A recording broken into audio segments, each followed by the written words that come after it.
vibe. And action. Hello, everybody. Hot Coffee and Siggy is back on the air. It's a very special episode. Aren't they always special? Much to everybody's chagrin, yes, we're back. They're never regular in all the nuances of that term. Yes, but we are back with what I think folks might find interesting today. I guess we could call the episode Ghost Siggys. In other words, when an artist wrote somebody else's signature song, and we confined this, I think, to people who were actually famous in their own right as performers, but wrote songs that either they gave away to other people or it just ended up becoming that other artist's signature song. So I think folks are in for a little treat today. Yes, I think it's a very interesting idea, because the idea of the Siggy being that it's the song that defines the artist. It's synonymous. It's our whole litmus test that you come up to somebody on the street and say Whitney Houston in their face, and either they like scream and call for police, or they start immediately thinking what song in their head of Whitney Houston and Sinead O'Connor or someone like that. And we mention those two artists because, teasing a little bit here, they have something very much in common with their Siggy, as well as a couple others. That is true. And see, I always think, when I think of Whitney Houston, I always think of her being beaten by that Bobby Brown. God, that's unfortunate. That is kind of connotation her legacy. Her name will suggest now, when she's accomplished so many great things in music. Probably has the most iconic performance of a national anthem in the Super Bowl, for example. But anyway, before we get too far along, being Hot Coffee and a Siggy after all, yes, we thought that we would touch a little bit on our coffee, the coffee that we're enjoying right now today, which is... It's a Mexican Chiapas coffee from the fine folks at Rockin' Cat Coffee and Roastery. We talked at length about Rockin' Cat in our last episode, and a little video of them that we put out on Instagram earlier in the month. They're in Point Breeze in Pittsburgh, and Bellevue, which is a suburb north of Pittsburgh. And they brew their own coffee right on site. They get it delivered from all points of the world. They monitor it. They're extremely organic. Mexico Chiapas is a decaf, actually. Decaf, yes. Yet when you taste it, I would never peg it for that. Most decaf you think of, your Folgers decaf. It basically is like drinking dishwater. Much better. Or the Sanka. Sanka. Who was that guy? Robert Young. He used to do the Sanka commercials. Does caffeine make you nervous? What I remember. Everybody. That's why decaf pots are orange to this day. Did you know that? I knew they were orange, but I didn't know why. Somebody was getting coffee at work one time, and a coffee service guy was there. Because of Sanka? Yeah, it's because of Sanka. Sanka was was delivering orange. us new pots, and I couldn't, he took... They would, our coffee service anyway, they would take the old pot, like he would show up, and it's a good thing, I guess. I think that's what they're supposed to do, is they take the old pots, or at the very least, they have some special, like I think our coffees, like they have this cleaner they use. Yeah. And See, this guy didn't do that. Clean the pots. He would just swap them out. And then they clean like the burners off, because they tend to get some... do the whole operation. Or they would... now you mention it. He would run some solution through the machine, I guess, to descale it. Yeah. And that's good. It would keep it... Because it still tasted like... But people don't do that with their Keurigs and things, and then they wonder why their coffee starts tasting badly. It's I did because that. They I don't do it religiously, but I've done it. Descale it. And this coffee, what would you say we were talking? What tasting notes of... The notes are walnut, dark chocolate, and cherry. And I think indeed I do. I mean, maybe, it's a suggestive thing, when they talk about wine. They say that, and then you start of raspberry, and you kind of conjure it up in your, I do taste a little cherry in here. And a lot of coffees, I think, the better ones will suggest that they have those tasting notes on the bag. And I've seen it on Pete's, and I've seen it on Starbucks. I've seen it on a few others. And chocolate seems to be predominant. It's like they're always suggesting chocolate. Chocolate is I guess that's a sort of goes along with the coffee. It's sort of. So I'm not too surprised to think I taste chocolate or some kind of oak, toasted oak kind of thing. But cherry kind of is out there. But when I can catch a little. It's not exactly like you're eating cherries like Jubilee or something like that. But you kind of get that lingering taste after you swallow. I do, and it's funny. It's like the last thing you kind of taste. Like it's a little tart, maybe. And, yes, tart is the word. Word that you heard. That's another tease for later on. And that, for a decaf, it's fantastic. Great yes, when coffee. You can just pour a cup of decaf of any coffee, really, because I like cream. I like sugar. The joke is always I make it into a dessert by the time I'm done. But that goes way back when I was a kid. That's how my mother would make it for me. So I never changed my habits. Yeah, like every cup of coffee, I think you go through a 5-pound. Yeah, I think I get my money's worth of sugar when we go out for coffee, but to buy it here. I don't like sweetener in coffee, though. I like it in tea.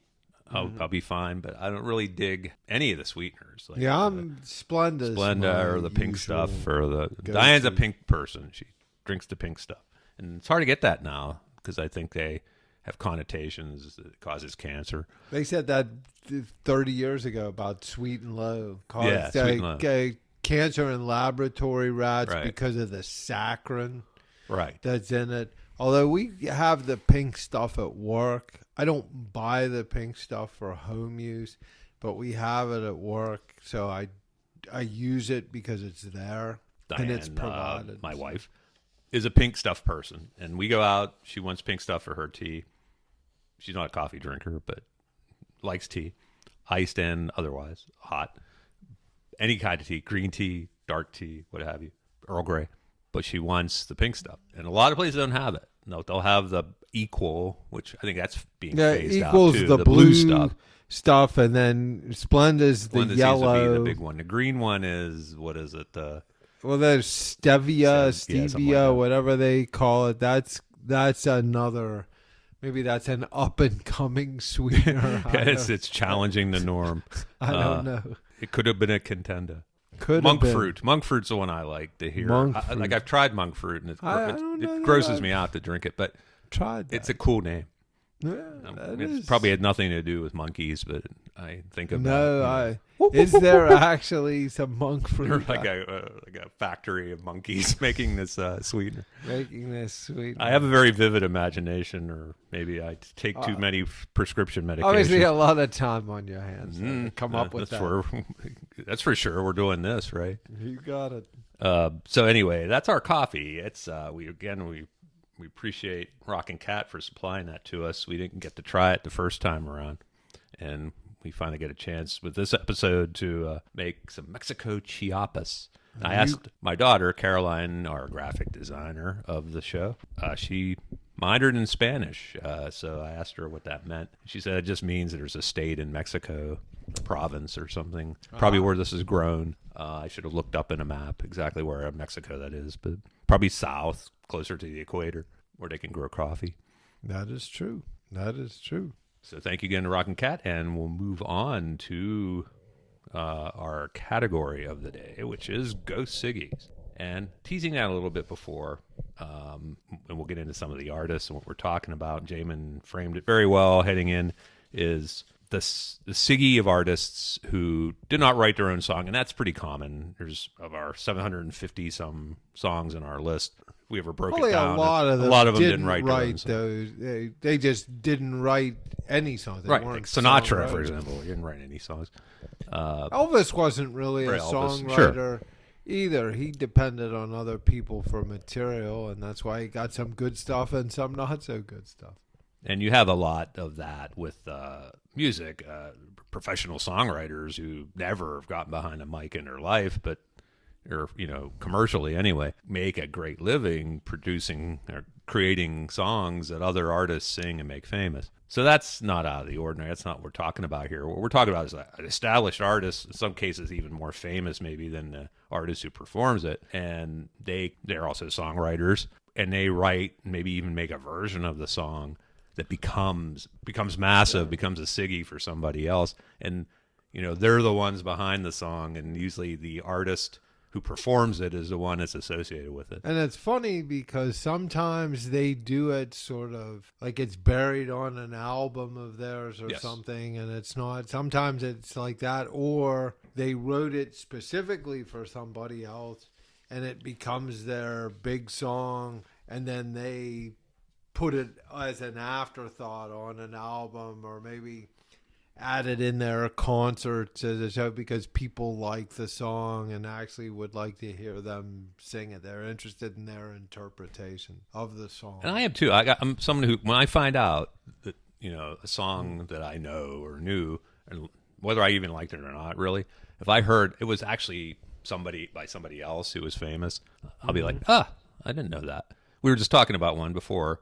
It was Phil Collins, right?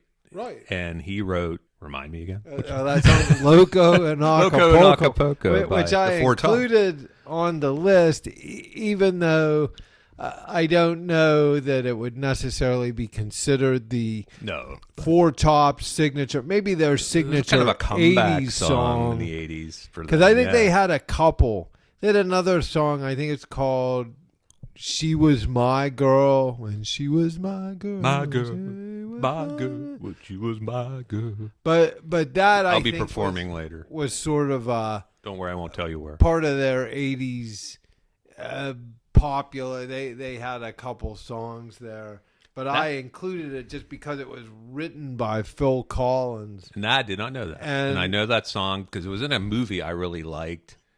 Oh, Cocktail, which with Kokomo. Which I Tom Cruise. Diane is a Tom Cruise fan of sorts. Yeah, I'm not a big Tom Cruise I'm not guy. particularly. I don't really love his movies, but I did like that movie. And I always make it a point to say it's Tom Cruise's best movie, and she scowls because she probably thinks it's one of his worst. My point is that Loco and Acapulco was one of those kind of, beachy kind of songs that were in that movie because they were in the Keys. Was that where I Cocktail think that was... Exactly. Yeah.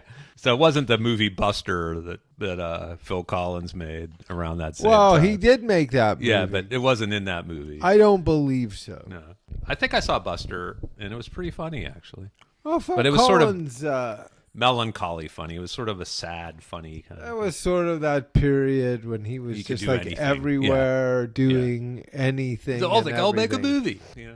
Who doesn't? Paul McCartney did that too. We wanted to touch on. We started with "Nothing Compares to You" and other songs that kind of fall into this category of the ones that got away by the main writer. "Nothing Compares to You," of course, is a Sinead O'Connor song, but it's pretty well known. I'd say of all these ones we're going to talk about, maybe it's one of the better known ones. Was written by Prince.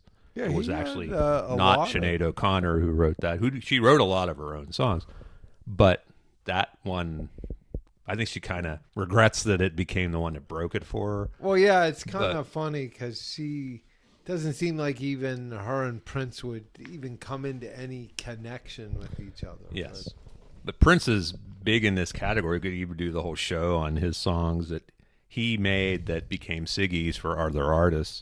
And it's probably just part of the guys who was so massively talented that he could put together songs. Like he had hundreds and hundreds of songs, and he would just toss them out there, and he kind of afterthoughts to him. They became the basis of the catalog of some other artists. And Sinead O'Connor is one of them. Nothing Compares to You. One thing we always talk about is sometimes it's more than the song itself that makes it the Siggy of somebody, like a point in time or a an event that happens around a song, or it's used in something that makes it the Siggy. Right. In her case, it was this video that she made for it. It was not a whole lot different than Prince's song if you put them side by side. And we do have a playlist, a Spotify playlist that we have out there called Ghost Siggys that we'll link to when we when we produced this, when we get it published, we found Prince's version of that and put it out there next to Sinead O'Connor's. He's not nearly as emotional in his. Her voice is like to the point of cracking and breaking, and the point that every multiple points when she sings it. I never was a fan, but Well, I right, guess people. I came to appreciate it later on more than I did when it was a hit. It was everywhere. It was ubiquitous. It was like played every 5 minutes. Those kind just of things. remember, I get she always sick of stood that. out because she was bald. Well, that was part of it. I think the video made that. She was this strikingly pretty woman, but she didn't want to be known for that, so she shaved off her head, basically. And she made this video of this song where it was so emotional to her that, she had tears in her eyes. It was a big close-up, black and white kind of thing. That was different for the time. And I think that it put it over the top as a hit song for her. Like, if you just heard it by itself and in that without any context, I don't know if it would have ever been as big, because it wasn't that big for Prince. It was on an original original album of Prince, one of his early ones, maybe his self-titled debut even, and it didn't go anywhere. It wasn't like it was a hit for him or anything like that. Right. So, or just he had other better songs that he and the record company that decided to put out. But that's one of those ones when they say it's the ones that got away. I wonder if he ever thought, I should have put more into recording that one. Maybe I should have done it like she did it. They should have made a video for it, something like that, and I would have been known for it more than her. Usually, though, people like that, it's sort of like I saw this cover for an album. I never actually had the album, but it was like the songs Lennon and McCartney gave away. They were songs that were big songs for other artists. Maybe in those artists' cases, their only real hits. I don't know that they Those sat were around. the days. Is that one of them? That was that was days, one. Some Mary Hopkin, I That's think right. was her name.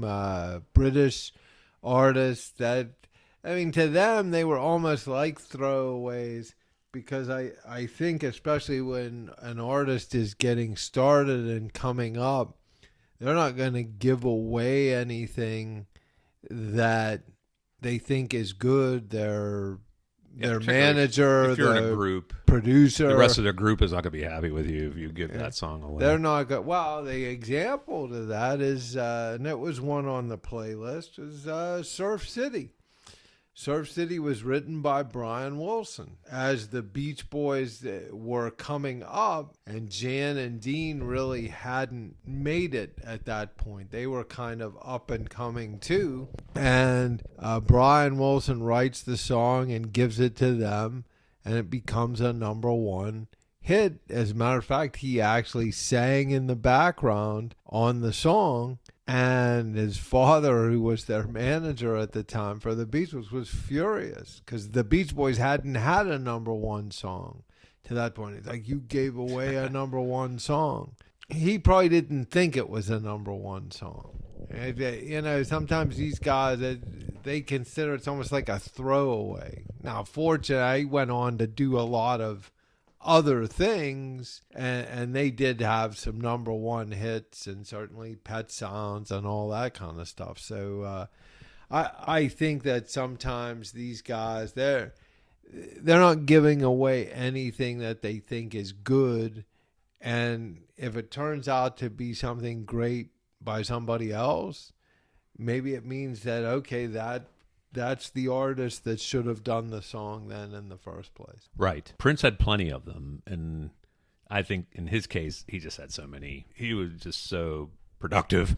He figures I can't make all of them into Purple Rain. So he had nothing compared to you, but even besides that, these are just, lots of artists have recorded his songs. They didn't necessarily become their Siggys. These became the Siggys of these artists. We argue anyway. I Feel For You by Chaka Khan. Now, she had plenty of hits with Rufus before that in the 70s and 80s, but she'd kind of been on the downside of her hit making it was around 84, 85. Well, she was revitalized. It is revitalized and then some by I Feel For You. It was like it just exploded on the scene. Prince did a version of that, and it's on our playlist, and it didn't have nearly the bombast to it that Shaka Khan's did. Well, she was a little over the top on the production of that. And I don't believe, like in this case, like Prince did get involved with some of these, and he actually put down the tracks and produced them for these other artists that we'll mention here. I don't believe he was as involved in this one. I think she had her own producer, and infamously on that song, there's a rap in it. You know, Chaka Khan, Chaka Khan. Yeah, and that was kind of groundbreaking for pop music in the mid '80s. There wasn't a lot of it in every song. There is now, original, of course, but and Prince himself didn't even do that. He actually started doing that in some of his stuff after that. But the legend was always like, well, it wasn't billed to him, but Prince did the rapping on that song. He didn't do that, I guess. He wasn't involved in this production whatsoever, I don't believe. Say that. Maybe they thought it would help sell more records. But he had done a version of this song. It was sort of very straightforward. It was a nice R&B song, but it didn't have any of the kind of instrumental bombast to it. Yeah, she didn't have any of that stuff. He just was almost like an easygoing version of that song. I feel for you, and maybe he wanted to convey more romantic context but she just took it and ran with it, and it became like this huge dance song in the mid '80s. And we were playing it at our parties all the time, as you recall. Well, see, they do it. It's sort of different, and I guess that's a good point I hadn't really thought of.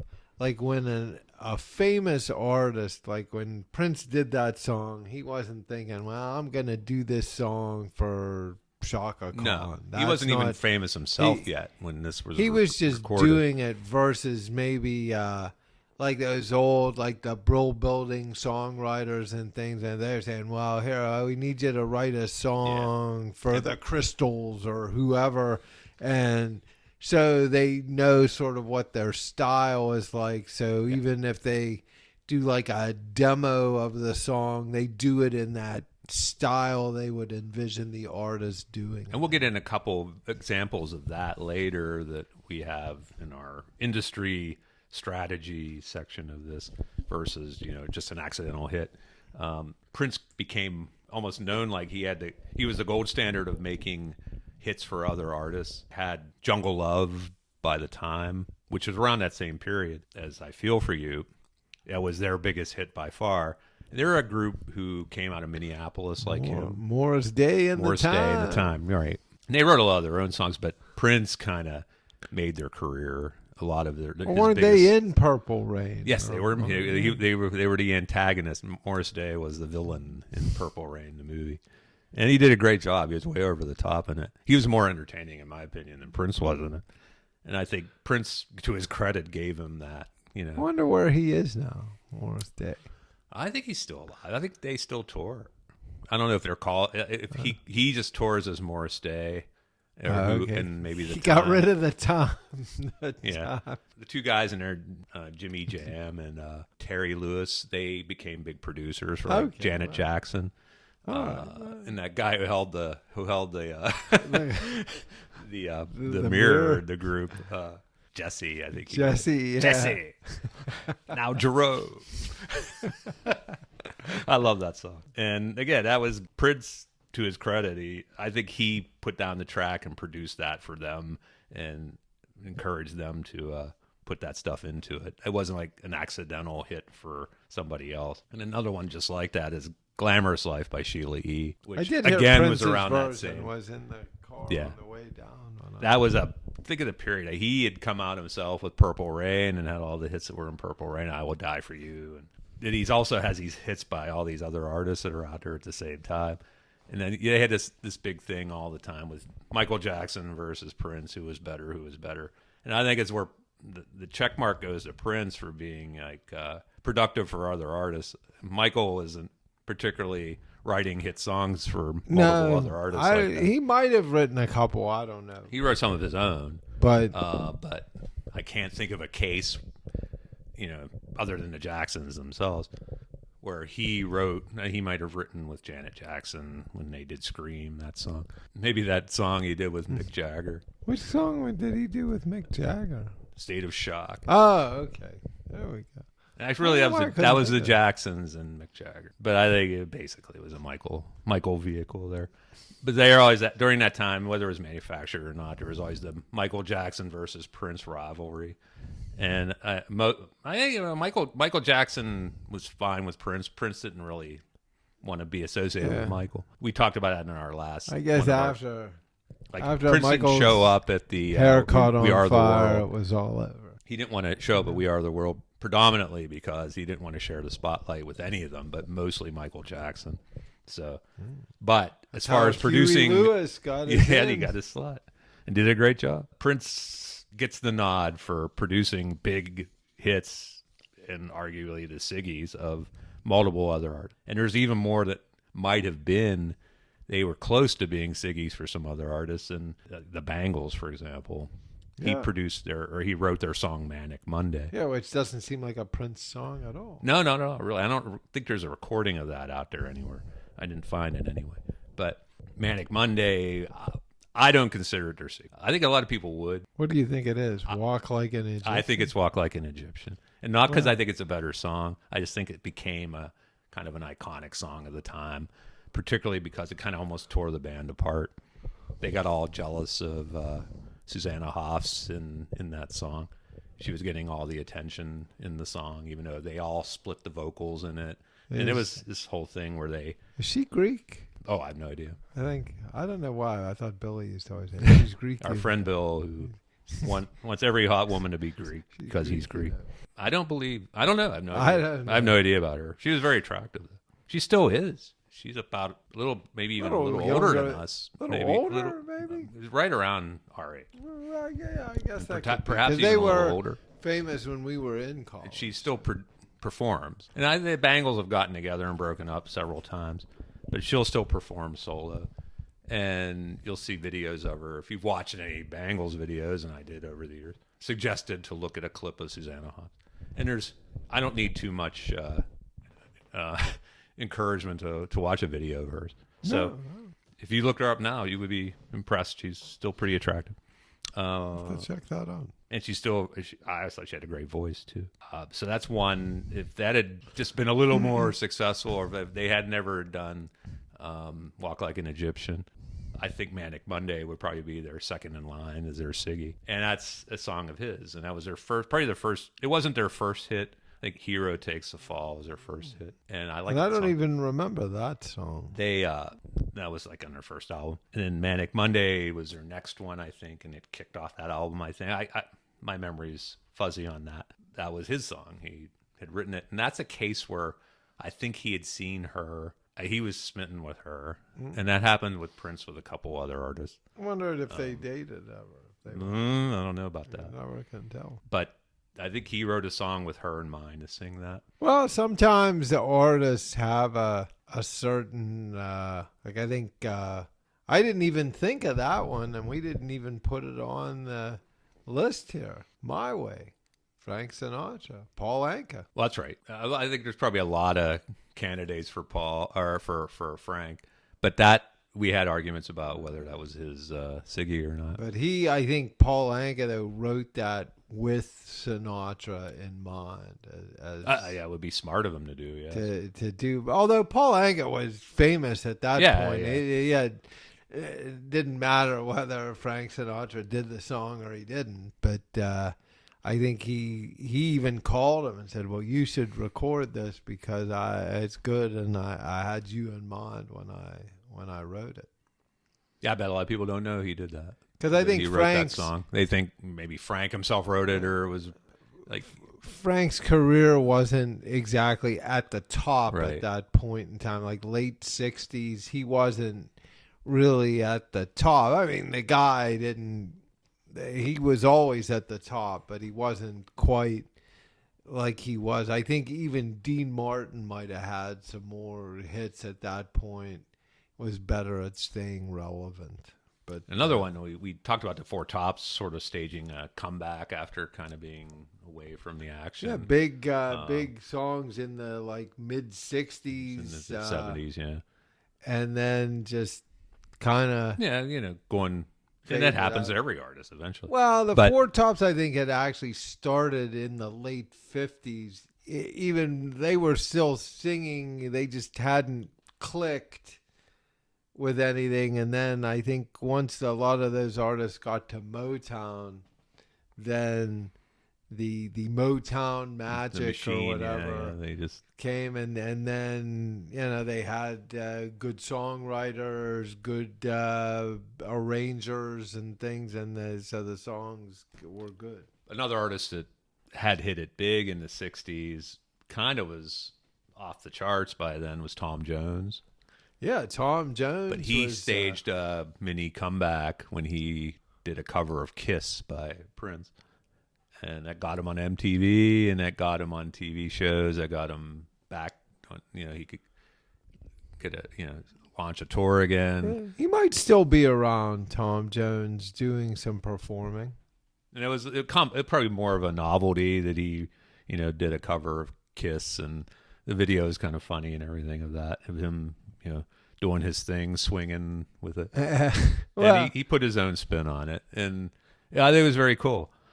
But that's a point where you're gonna cover someone's song. That's a good one to cover if you want to hit. Well, he was looking to sort of stay with the times there, and he managed to do that. So, other than Kiss, the Kiss and Manic Monday and other ones we've mentioned, other people have covered Prince, but we can't say Kiss is Tom Jones as Siggy, of course. It's not unusual. It's not unusual. But it was, like you're saying, if you're going to have a comeback Siggy, like my new era of popularity, that would be his. Like, he'd take away the 60s Tom Jones and the 80s Tom Jones. Sort of like when Bing Crosby recorded Hey Jude. You're trying to stay. Little Drummer Boy with David Bowie. Yeah, you're trying to stay with the... Even then, I was a kid, I thought that was creepy that those two were... And almost like there was no AI at the time. It's almost like they superimposed David Bowie and Bing Crosby together because they would never be in the same room together. I guess, yeah, that, although in retrospect, you look at that now, I don't think it necessarily seems creepy. It just kind of, hey, there was a guy just trying to maintain maybe a little relevance. I don't think he needed any money at that point, Bing Crosby. I don't think he was like looking, well, if this doesn't work out here, I'm going to be like shining shoes or something. He just looking to stay. Hey, there's honor in shining shoes. Stay with it. In fact, I saw something recently about Bing Crosby in connection with the Pirates. People may not realize that. At one time, Bing Crosby was a minority owner of the Pittsburgh Pirates when his buddy Bob Hope was a minority owner of the Cleveland Indians. I did know that because I used to go to games, and we'd always buy a program. And his picture would be in it. I used to pore over the programs. I was a big baseball fan up until the Pirates gave up on competing, although they're doing well this year. Making a comeback. I did a little video where I based a grab of that day on the Pirates because I had seen on the news that one of their pitchers also pitched for Pitt when he was in college. There you go. So, and he also, before he played for the Pirates, he was in the minor leagues with the Washington Wild Things. But that's not the Pirates farm team, though, is it? No, but he was on that minor league team. So... he moved around. Is that like he wasn't Orioles farm team? He was originally drafted by the Orioles. So surprised I knew that. The Wild Things made me think of the song "Wild Thing" by the Trogs. So one of our Siggys of the day for the past week is the Trogs. Check it out. Check out our Siggys of the day. They're actually very entertaining. Maybe in an amateurish, boring way, but some people think so. Some people like them. Those people are getting evaluated for mental health issues. But hey, they're part of the population, right? That's right. We'll take them as fans. Now, some of the we wanted to call attention to Prince and give him special mention because of all the Siggys he's produced for other artists with his songs. But other ones, there's other ones that come close to it. Dolly Parton, Neil Diamond, and Willie Nelson, Bruce Springsteen. They're all ones we wanted to touch on here. You'll hear songs and they're huge for an artist, and you had no idea that they were actually written by someone else like them. And I Will Always Love You by Whitney Houston is one that I think it's become more known over the years as Dolly Parton sort of resurfaced that she originally wrote that song. She did. It was her breakup song, if I recall. With she was on the Porter Wagner. So Porter Wagner was a big country artist in the 60s, like late 50s through the 60s and maybe into the mid 70s. And she had been sort of like the girl singer, if that's how to put it, on his television show, which was very popular. She was starting to make a name for herself with songs. She'd always been a writer, and a lot of the songs that she'd written that she had hits with, like in the 60s and into the 70s, she had written herself. I guess their breakup was very acrimonious, her and Porter Wagner. And so she wrote that song to let him know that that's the only way she could express how she was feeling about the breakup, because he was getting kind of nasty, I guess. Kind of a bastard, yeah. And she's like, look, and then she ended up writing the song. Of course, flash forward to the 80s. I don't know how Whitney Houston found the song, or how she would have decided to record sort of an old country song. Clive Davis had a lot to do with that. Okay, well, I think he looked out for her. Clive Davis has been around, and maybe he thought it was a good song for her. She sort of didn't really change it a lot. I guess it made it a little more soulful, updated, more emotional. So yeah, she had her way with the song. Well, Clive Davis, I mean, he's like a Don Kirshner type of guy. I mean, these guys, they have a sense for what can work and what can, and they probably, well, geez, we take this old Dolly Parton song and kind of update it a little in your song. I think I think that could be a hit for you. Soul music, the track behind it too. It had of the times, the electric piano, the kind of gauze they put over the sound of that time. I think even Dolly Parton has said that she thought that was a much better version of the production song was probably better, than a little more hers. modern, obviously. In fact, if Dolly was to do that song today, she might even do it in the Whitney Houston style with that kind of backing. But to Whitney's credit, I mean, she never wrote her own songs at all, I don't believe. She would always make them her own, and that's a sign of a great artist who can do that. Frank did it. Elvis did it. Sure. And she did it. Don't know if Bobby Brown ever wrote her any songs or not. He did other things. He was busy. I don't think he wrote her any busy songs. doing some other things there in the background. We touched on how unfortunate that is, but Whitney took it, and just like she did with the national anthem, for example, she kind of made it her own. The national anthem performed at a sporting event anyway, and you always think of her version first. Whether I like that or not, I appreciate Whitney Houston's talent. I'm not exactly the biggest fan of that kind of music. I'm not she I had appreciate some her good faster songs better than her slow songs at the time, and I'd probably listen to them. And that was the video time, so there certainly were some videos. No, she's very telegenic, and some good stuff to listen to. Would I go out and buy one of her albums? Probably not. But my wife Diane was a big fan of Whitney, so we listened to a lot of Whitney. I like the faster songs, not so much the slower songs, but that's me in general. That's how I am. Another one who's produced multiple big hits for other artists. I'd argue a lot of people don't know he wrote them, was Neil Diamond. Yeah, Neil Diamond was from about the mid 60s to probably like the mid 80s. The guy was like, with his own songs, with songs for other people. He certainly got his early start with some Monkees hits. I'm a Believer. Right.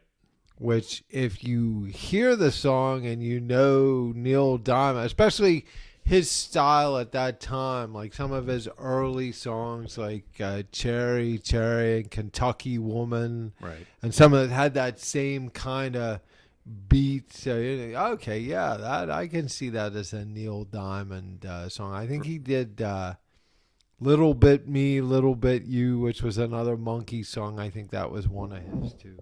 I'm a believer. I think is by far the Monkees, other than their theme song, their Siggy. And that's a Neil Diamond. We put his version, Neil Diamond's version, on the playlist, and that's one where I think you match them side by side, like you said. I think they pretty much stayed. I mean, they added a little bit more orchestration to the Monkees version and make it more poppy. They're pretty synonymous. Well, that was with a each Don. other. The Monkees were a Don Kirshner Right. group, and he was tied into all those writers. So it probably was a thing like, somebody came to Neil Diamond, hey, we need a song for this group, the Monkees. Here's what we want. Now, do you know if he wrote that for himself first and then passed it to them, or that he recorded it afterward? I would say it's a case of where he probably did it after. Like it was the kind of thing where Hey, this was popular, so I'll do my version of it became a hit. So, those guys, they have concerts. Hey, aren't you going to sing I'm a Believer? Well, it's not really. It's his song, but it's not his song.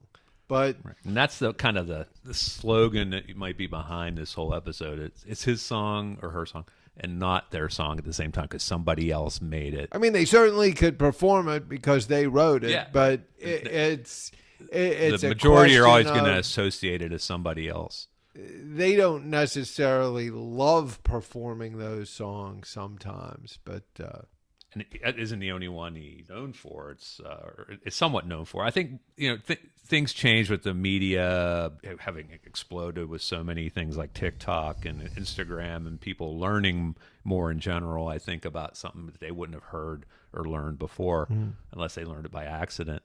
Unless they were really music geeks and they were the really into it. story behind the song. It's bigger now, and it's more people probably know it than they wouldn't have known before. But I'm a believer. Red Wine is another one. Yeah, That's UB40. That's UB40. I think Neil did that way before. Yeah, they I think did that it. was maybe an old track from Yeah. the late 60s or early 70s that, sometimes these artists, they find something they buried in an album somewhere. And they were fans. Elvis was a very big Neil Diamond fan. I guess they had met maybe in Vegas or something. One of my favorite versions. I mean, I have a daughter named Caroline, so I like the song. Well, Sweet Elvis Caroline. liked that song. He used to do But it. Elvis at would do concert. that song, and he did it Sweet- way differently than Neil Diamond did it. So he, him and Neil Diamond, I guess, were friends.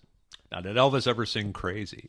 Well, not to the best of my knowledge. I don't know. Elvis That was my most very of the clumsy segue into the Willie Nelson, Willie Nelson writing Crazy. which certainly was Patsy Cline's signature song. I could see Elvis singing Crazy. Maybe he did it in some of his live shows. I don't know. Elvis sort of for loving you. Elvis sort of had a country flavor, and I think he maybe done a country album or two. Elvis Sure, in the 70s.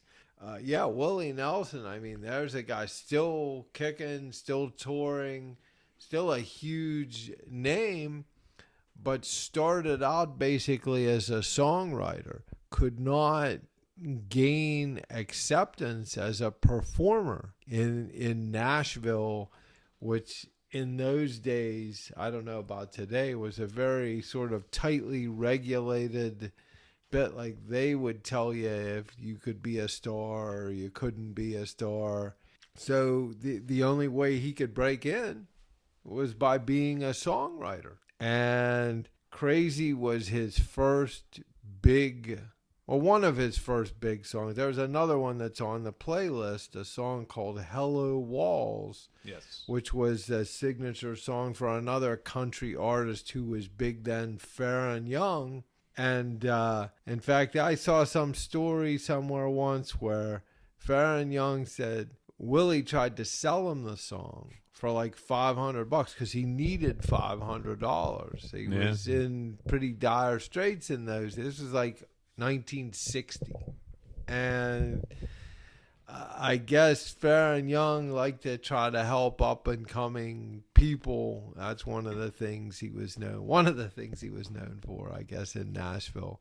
But he told him, no, how about I just loan you the $500 and you keep the song? And something about, I guess, he ended up getting one of his first royalty checks for the song Hello Walls, and it was like $20,000, which in 1960 was a lot of money. And very next day, he came into where I was hanging out in some bar or whatever, and kissed me right on the mouth. He's like, because he was so excited with the $20,000 check. And he wrote, in addition to that Crazy and Hello Walls, he wrote 2 other songs that were, I think, #1 songs, but probably not the performer's signature tune. A song called Nightlife for guy Ray Price, who was a country singer. Price. Something called Funny How Time Slips Away. A guy named Billy Walker. He was the guy, Cross the Brazos at Waco. Yeah, I think that was his big song. It wasn't funny, but he had a big hit with that song. So Willie Nelson had, I guess even if he had done nothing other than write those 4 songs, he would have probably had a place in country music history as a legend. But he went on to do a lot of other things, and of course part of that outlaw movement. Yeah, I think overall that's one. If you look at our list and if you look at our playlist, it's around 40 songs, something like that. We always think we'll only have a few songs, and we end up having a pretty big playlist. Between we put wherever we could, we'd put the Siggy, and then we'd put the original by that artist who wrote it, if they have a version of it out there. Sometimes, regrettably, that intriguingly, you would wonder if the ones who wrote it would have made a version of it. There's a version we have of Willie Nelson doing Crazy. Well, Willie Nelson, I think, had a whole album of songs in the early 60s called And Then I Wrote. And they were all so this was like after the fact. Yes. And I think it was because he just couldn't.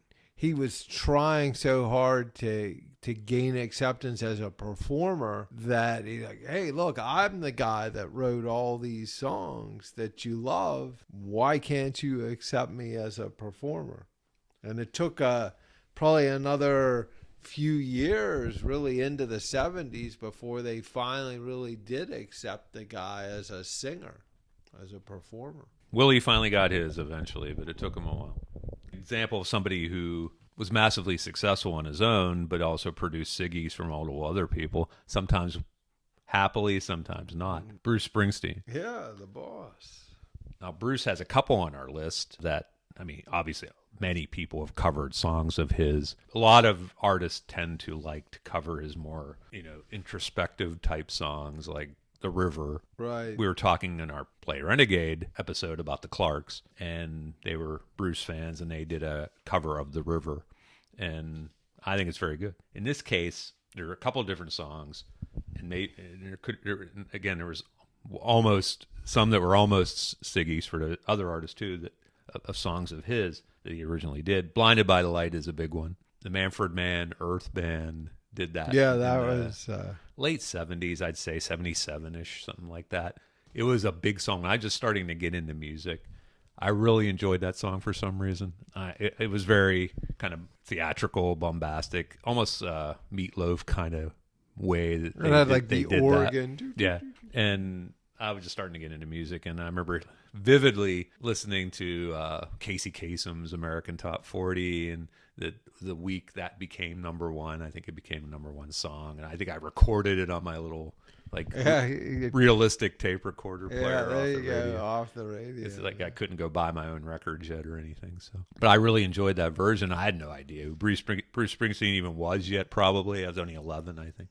But I liked that song, and I thought for the longest time, I thought that is their song. And then I learned later down the line that Bruce Springsteen, as I became familiar with him, and obviously he was much more successful than Manfred. That was just one of his many songs, but he had done it originally. And his version is quite a bit different than Manfred Mann's version. They took it in a weird direction, and I remember reading his autobiography that he was not so happy about that. Well, he's happy to cash the checks for it. Happy to cash the checks. And he, I guess, and then he went from that to hooking up with old Gary U.S. Bonds. Well, that one I think was happier. I think they were friends of his. He had Gary but open for him on shows sometimes. Well, he Gary got was some a hits, popular guy in like the 60s, in the 60s, and then was down in early his 60s, like 2:45, and right. But Bruce, I mean, it's really a Bruce Springsteen song. This Little Girl. It's one of my favorite songs. I really like it. You can hear it if you know it. It sounds like it's a Bruce Springsteen song. It's really the E Street Band and Bruce playing with Gary U.S. Bonds as mostly the lead vocalist, but Bruce also sings on it. It's hard to say. I mean, he billed it as a Gary U.S. Bonds song, so we're going to say it's a Ghost Siggy. And that was a little comeback for Gary at that time, a little notoriety for him. I think he made it. Yeah, he was able to make an album, sell some records, get on tour a little bit. Like I said, I think he opened for some of their shows then. Bruce did that for friends of his. He did it for Joe Grishecki, Pittsburgh artist. A lot of Joe Grishecki's biggest songs, he and Bruce co-wrote, and Bruce plays on it and sings on it. And it's just, probably at least 50% of Bruce Springsteen's song, but he gives Joe Grishecki the credit. Give him credit for that. Throw him a little bone. Yeah, throw him a bone, right? But that's a case where Bruce was probably very happy about Gary U.S. Bonds getting success for that song. And it's so successful. I mean, he hasn't had a ton of hits, so that's his Siggy, really. But not so happy about Blinded by the Light. It's probably more the way they did it. Because it was just so different. And it's okay if it's different, probably, if you like how they did it. Maybe in some cases, like we were saying, Dolly Parton thinks "I Will Always Love You." The Dolly's version didn't live up to the Whitney version, and like you said, if she were to re-record it today, probably would do it the same way or close to it. But Bruce, I don't think would ever do "Blinded by the Light" that way. I think that's pretty safe. And that's probably a case where these guys can pick and choose. Sometimes they can't help it when somebody covers one of their songs, right? I don't think they have much choice about it.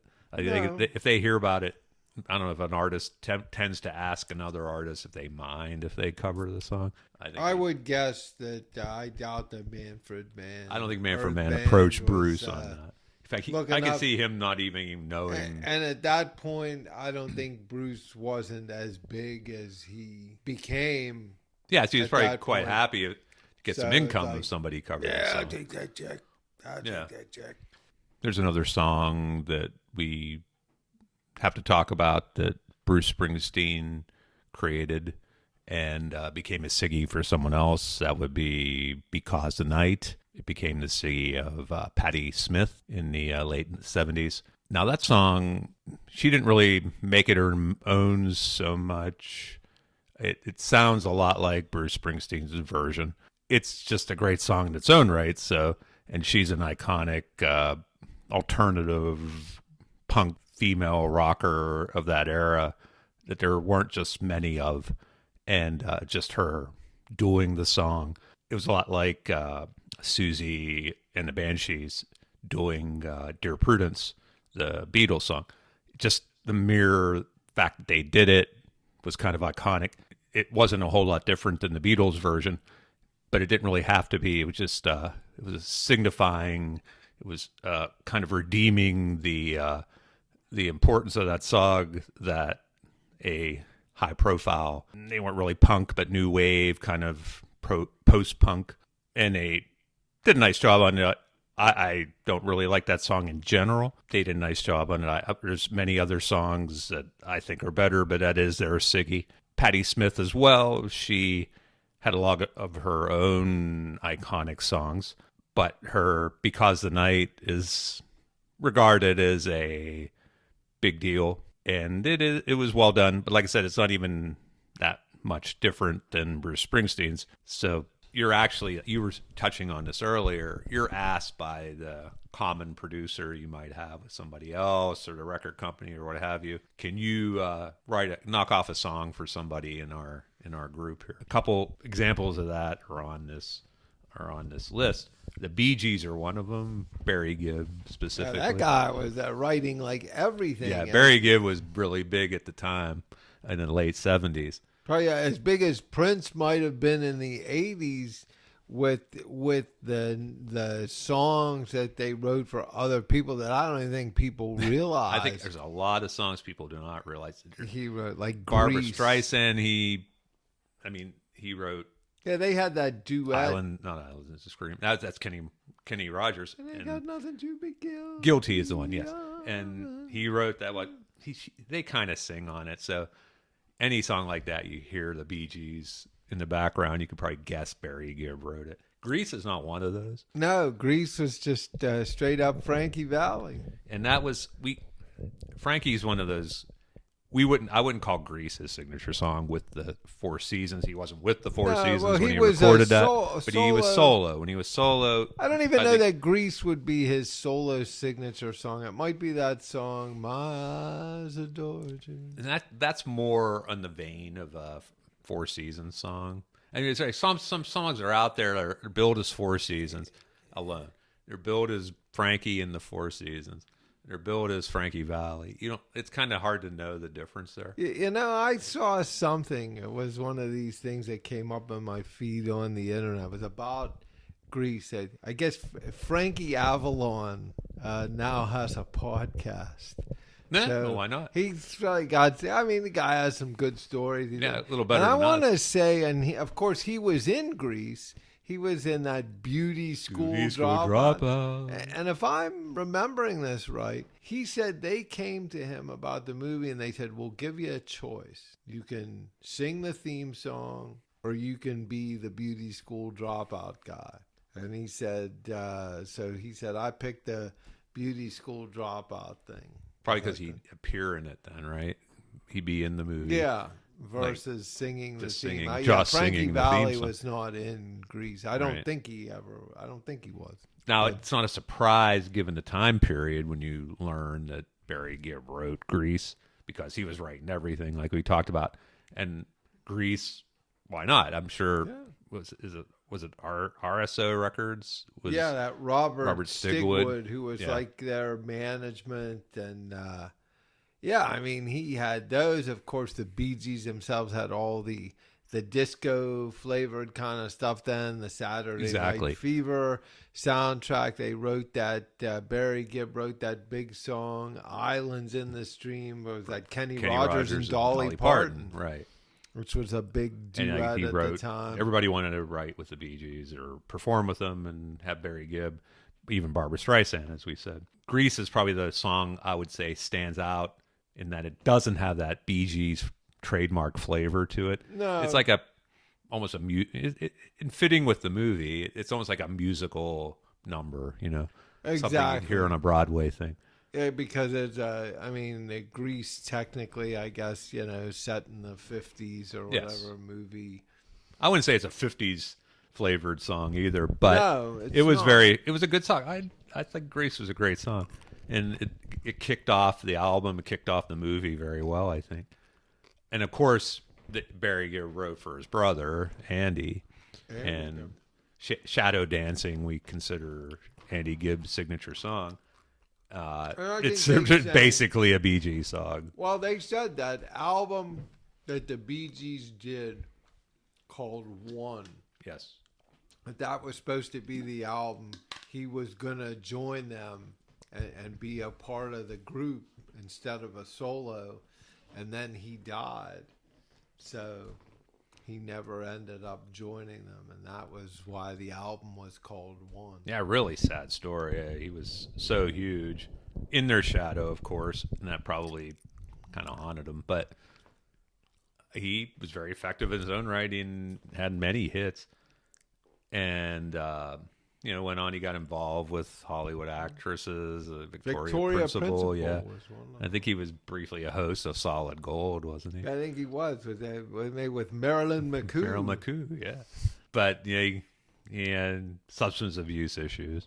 And I think he was much younger. I think he was 10 years younger than the next oldest brother. So he was like a little kid when they... Yes. And Although I think he I've always felt seen, that kind of pressure. I've seen some footage, maybe you've seen it, of like the Bee Gees when they were kids performing on like Australian TV.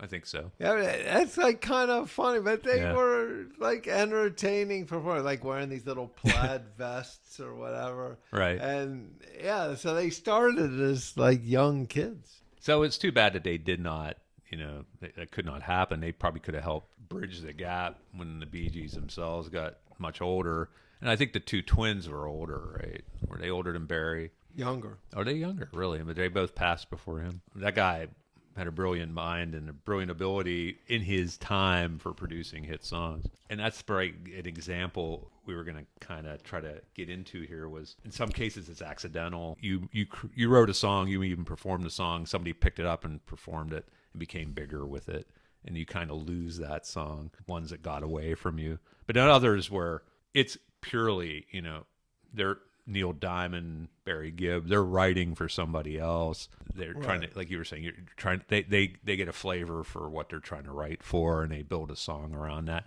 Did Neil Diamond do anything for the Archies? Some of those Archies songs do sound They like sound they a could little, be. I think the people that did a lot of stuff for the Archies, these songwriters, Boyce and Hart, who had done actually a number of the songs for the Monkees. So they were all kind of like, a lot of those songs sounded similar. I can't say Neil Diamond did or didn't do anything for the Archies. I think the Archies were pretty much a studio group. Sure. Anyways, I don't know that the Archies ever toured. I don't know any individuals associated with like the Archies. that. It was just probably some rotating musicians who... There weren't actually singers named Archie. Right, but because drummers named Jughead. They were putting a movie together for a Saturday morning cartoon or whatever. Right. So...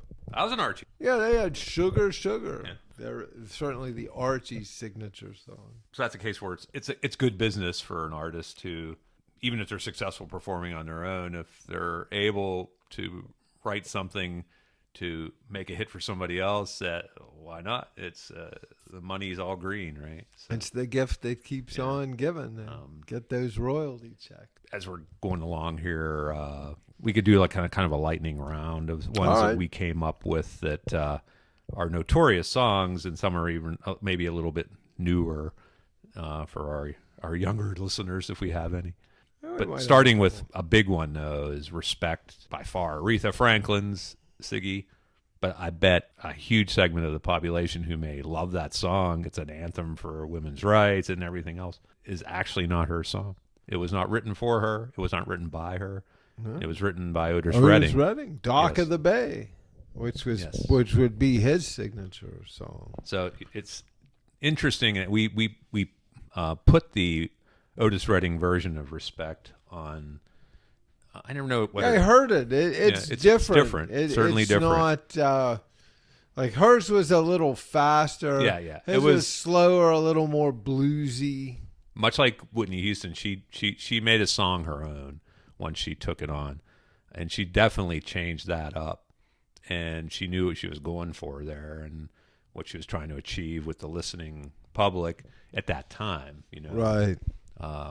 And made it her own. And I'm sure Otis Redding, perhaps he made more money on Respect than he probably made on anything else he did. But it certainly was not his song anymore. I'm sure that's not the way he envisioned the song. Not at all. I'm sure he wasn't upset about it, however. But no. Well, he probably at that point, it might have even been a posthumous. Yes, he might have been gone by then. Deal, because he was in a plane crash. Otis Redding. Yep. Somewhere around 67, 68, maybe, somewhere in there. Yeah, so it's probably, it's a good point. I don't think of the timeline of that, but he might have actually not been with us at the time. that she took it over. Right. The estate of Otis Redding Yeah, is yeah. cashing those checks. Maybe Otis Jr. if there is one. In more modern times, I don't know if you call it modern, but around that time, we'll get to this first. The Byrds, their big hit, Turn. A lot of people who know about the, Roger McGuinn and David Crosby being in that group and such, probably think they wrote everything themselves, but they actually, some of their biggest songs, they did covers of other songs. Sort of like, and they were, I guess, the Byrds, at least initially anyways, might have been considered sort of a folk rock kind of a group. And Turn, of course, was a Pete Seeger song, who was like a folk music. They used to call those guys folkies, I guess. He was a folky Pete Seeger, and Pete Seeger was buddies with like Burl Ives and people like that. And Pete Seeger was branded, I believe, as a communist in the 50s when that House that would be Un-American considered cool today, but back then activities. It was bad. And he was with a folk group that was very popular in the 50s called the Weavers. And all those guys suffered. I think they were all linked to the Communist Party. And Pete Seeger didn't work in terms of, getting a lot of concerts or TV appearances or things. And finally, I think by the mid-'60s, things had started to thaw a little bit. But I had seen another story where, like, he was on the Smothers Brothers show, Pete Seeger, which, of course, was a big show then. And he had a vehicle for him, yes. Particular song, I guess, that was sort of about Vietnam. And the network requested that he not sing the song, and that they cut the song out. And Tommy Smothers, I guess, refused to do that, and the song ended up airing because he wouldn't back down. And but that's how people were sort of regarding Pete Seeger. Sure. At that point, he wasn't necessarily an establishment guy, like a Joan Baez or someone like that. Yeah, exactly. Or maybe even Bob Dylan to an extent. I mean, Dylan, I guess, kind of started out as a folky, but by the mid to late 60s, he kind of moved beyond that. And he was one I considered might have been a good example for this with, songs he's written that other people took on, and Jimi Hendrix, for example. I don't consider All Along the Watchtower to be Jimi Hendrix's Siggy, so I didn't put it on there. No, but it's close. A song it's very that close. Bob Dylan did. And Bob Dylan did that. He did it completely different than Bob Dylan. That's an example of him making a song his own. And if Purple Haze is not Jimi Hendrix's Siggy, then All Along the Watchtower probably is. And so we'll mention it here without listing it as a special asterisk. And some other in our lightning round. It's not very much lightning here, but an interesting one is some people would be very surprised is not her song. It's not written by her. Is Girls Just Want to Have Fun by Cyndi Lauper. And it's not even written by a woman. It's written by an artist named Robert Hazard. And a lot of people probably aren't familiar with Robert Hazard. He was kind of on the 80s alt-rock kind of thing at the time, new wave. He had a big song called Escalator of Life at that time. Not was big. He, it was big in college radio. Was he in the Dukes of Hazzard? That's a dark period of his life. I don't think that he wants to acknowledge. No, he was not in the Dukes of Hazzard. I don't even know if his real name is Hazard, for all I know. But I just think it's funny. I've always thought it was interesting that what's considered a girl anthem of the time, later on the Spice Girls would have their own version of that kind of thing later. It was, oh, girls. It's like, yeah, let's get out there and have fun, girls. Written, and the most girly girl who could sing it was Cyndi Lauper, and it was a perfect song for her to sing. But it was not written by a girl at all. Another one I enjoy, we're fans of his, is Brian Setzer and the Brian Setzer Orchestra. they hit big in the kind of the swing rockabilly craze that popped up for a year or two in the 1990s. Jump Jive and Wail was their big song. Yeah, it was that old Louis Prima song, and if you ever listen to the original, which I know is on the playlist, it's good. Yeah, it's just doesn't have the same production value, I would say, given it was probably the 50s that it was done. Yeah.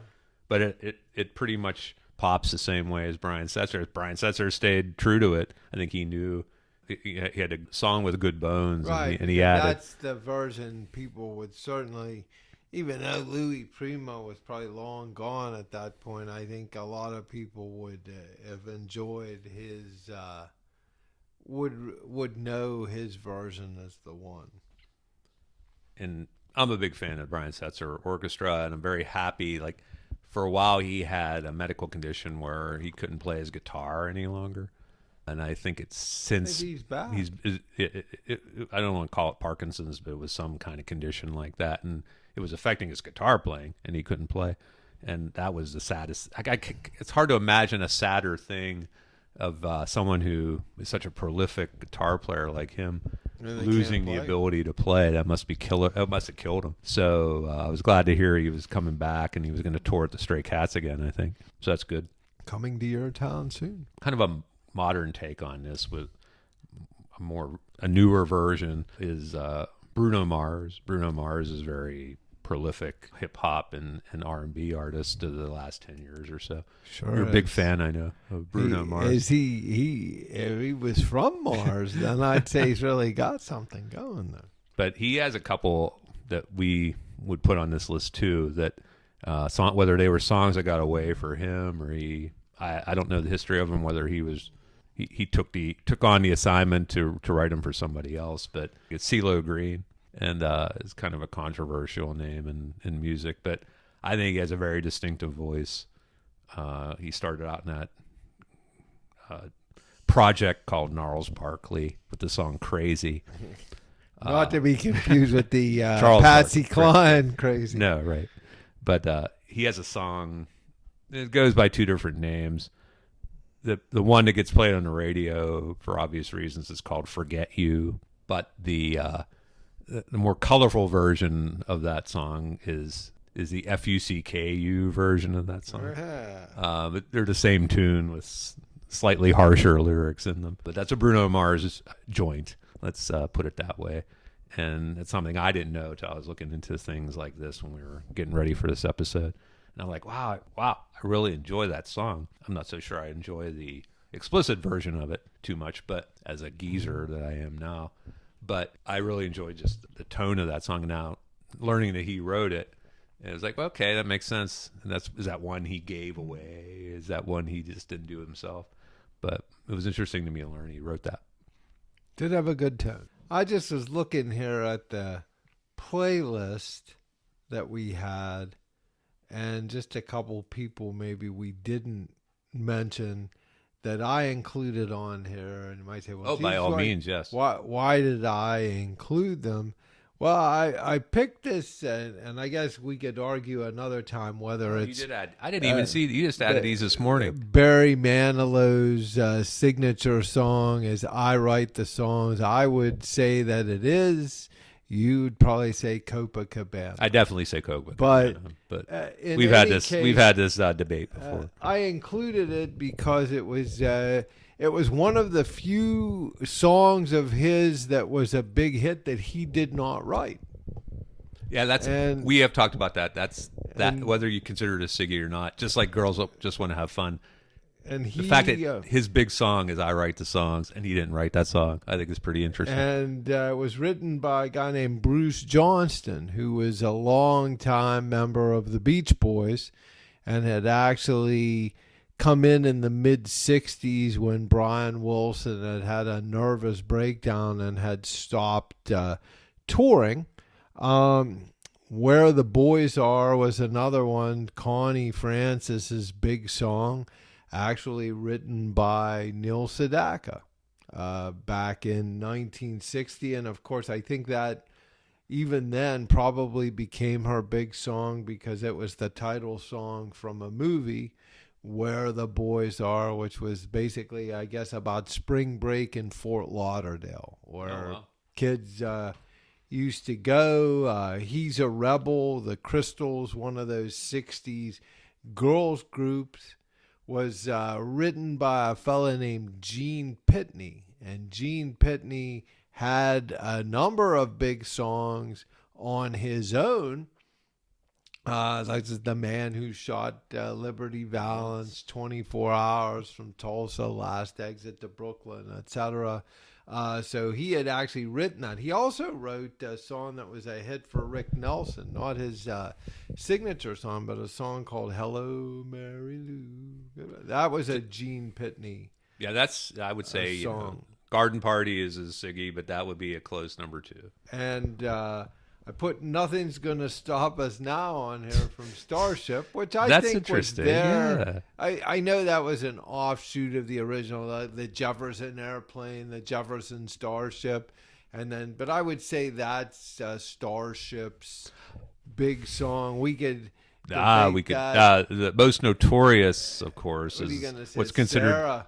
No. It's We Built This City. Oh well, And I'm not because I like that song. In fact, quite the opposite. And that's why it is their Siggy. That's an example of a song that's so notorious as like a fingernails on the chalkboard song of that era. It was a big song. It was popular. This was also a big song. Oh, I'm not saying it isn't. And but if you ask a bunch of people who are in the business or whatever who write about music, what was the worst song of the 80s? I think that would make the list of just about everybody. That could, and I included this one here. It was written by a fella named Albert Hammond. And for those that don't know who Albert Hammond is, he had a few big songs for other artists, but also had a big hit on his own. Got a lot of 70s airplay. Never Rains in Southern California. Oh, I know. My dad liked that song a lot. That was an Albert Hammond number. Also, some of those Beatles, Beatles throwaways, World Without Love, Peter and Gordon. Bad to Me, Billy J. Kramer, and the Dakotas, the Badfinger song. That's a notorious one to me because Come and Get It. That was so Paul. Which was a Paul McCartney. And there is a version on the Beatles anthology, one of those CDs. They did a demo of it. Paul singing it. It's basically the same. Yeah. I mean, it's almost note for note the same thing.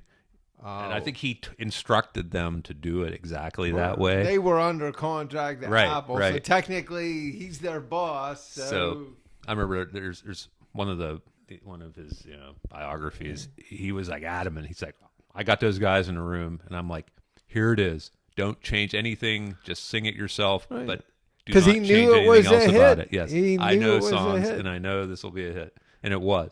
They knew it was a hit. Another interesting inclusion on here, signature song for another British invasion group, the Searchers, Needles and Pins. That's a cool song. Written by none other than Sonny Bono. No, I did not know that. I did not know that. Who was certainly had some fame there with the Sonny and Cher. I Can't Stop Loving You, which was a Ray Charles. They, in fact, I looked it up because I wasn't sure that was Ray's signature song. Oh, it's What I Say. I wouldn't say.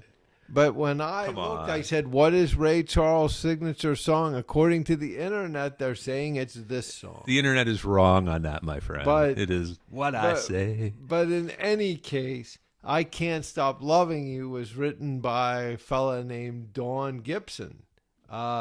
Specifically for Ray Charles. Ray had done a couple of country albums in the early 60s, like I think it was modern sounds and country and western music. And Don Gibson was a guy that's familiar with him. Oh, Lonesome Me. Oh, Lonesome Me. Lonesome. I know that song. Yeah. That Sea of Heartbreak. You know, Kentucky Headhunters do a great version of Lonesome Me. They're probably like at least a half a dozen big songs that were big, say, like early to mid 60s that Don Gibson did on his own, but he also did a little side songwriting, and that Ray Charles tune happens. I don't to dislike be that Ray Charles one. tune, by the way, but I don't think I it was understand. You can. Elvis does a cool version of What I Say. Have you ever heard it? Was that from his It's in one 70s? of the movies. It's in one of the movies, I think. Oh, really? I Oh, think so. not Viva Las. I think it was Viva Las Vegas, maybe, actually. I remember hearing it. Yeah, oh, baby with the red dress. It's very good. Daddy all night long. It's hilarious. Yeah. I think that was from Viva Las Vegas. Maybe one of the highlights in the King's movie canon there with Anne Margaret. Because apparently they did have something going on. I think there. Brian Dennehy did a version of it in Tommy Boy. Yeah, he a lesser known version. Maybe his signature song. It's right up there with when he was singing Maniac I'm Maniac. at the gas pump there when he was It was getting getting sprayed. hosed down. I gotta watch that movie again. I think Maybe- I have it on DVD. Yeah, that's one of the few DVDs I retained was the Tommy Boy. And I think that's a good way to wrap this up, maybe. I think we should before they carry us. Yeah, it's away. like, okay, that's enough for you two. You had your moment in the sun. Thank you very much for listening to the Ghost Siggys episode. Thank you, Jabin, for coming up with the concept for it. Yeah, it's hard to believe I actually came up with something that we No, could. you've come up with many concepts for this. that we could put out there. And thanks again to our great coffee sponsor there, Rockin' Cat Coffee.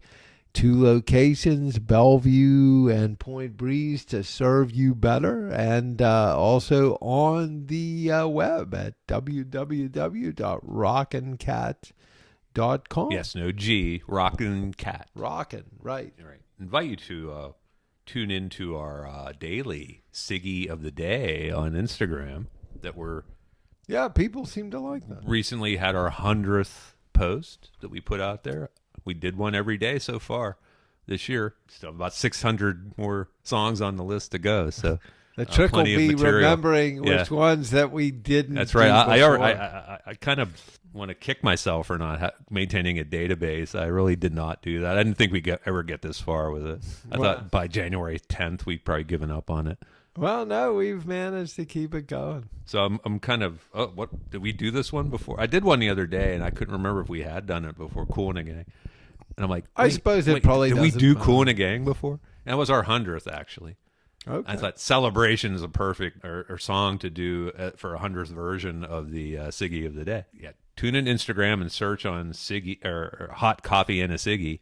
We have, I don't even know if you call it a channel or not, on Instagram. Oh, we got links to all the. We have our daily Siggy of the Day on there. The Siggy of We the do Day. Sunday polls most Sunday. You can vote on the Siggy of the artist that we pick. If you have any suggestions, you can always email us at Hot Coffee and a Siggy with an S. We even occasionally read those emails. At gmail.com.